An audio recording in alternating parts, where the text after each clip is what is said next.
การก่อสร้างเรือนด้วยระบบโครงสร้างเหล็กเป็นการก่อสร้างที่ทันสมัยและได้มาตรฐานเป็นการก่อสร้างแบบนิเวศวิทยาที่เป็นมิตรกับสิ่งแวดล้อมปลอดภัยต่อผู้พักอยู่อาศัย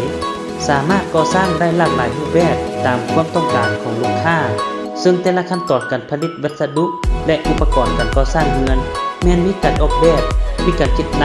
และมีการวิเคราะห์อย่างละเอียดจากโรงงานโดยตรงตามหลักวิศวกรโดยผู้เชี่ยวชาญที่มีประสบการณ์ดังนั้นเรือนของลูกค้าที่ก่อสร้างสำเร็จแล้วจะมีความทันสมัยมีคุณภาพสูงและได้มาตรฐานกว่าถ้าเทียบกับการก่อสร้างแบบอื่นๆการก่อสร้างเรือนด้วยระบบโครงสร้างเหล็กเป็นนวัตกรรมการก่อสร้างด้วยระบบเทคโนโลยีที่มีความก้าวหน้าซึ่งกำลังเป็นที่นิยมหลายในปัจจุบันพอนอกจากจะลดต้นทุนการก่อสร้างแล้วยังประหยัดวัสดุ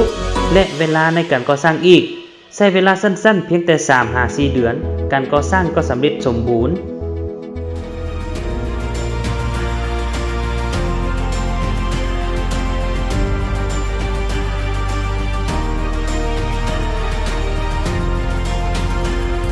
นอกจากการก่อสร้างเรือนด้วยระบบโครงสร้างเหล็กที่มีความแข็งแรงทนทานบ่เข้าเมี่ยง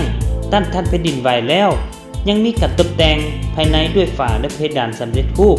เฮ็ดให้ภายในเรือนของท่านมีสีสันงดงามหรูหราและเพิ่มความน่าอยู่ที่สำคัญเป็นฝาและเพดานที่บ่มีกลิ่นกันไฟไหม้ระดับ1 ดีกันความร้อนกันน้ำกันแสงกันเสียงกันปวกและกันกัดกลิ่นของแมงไหม้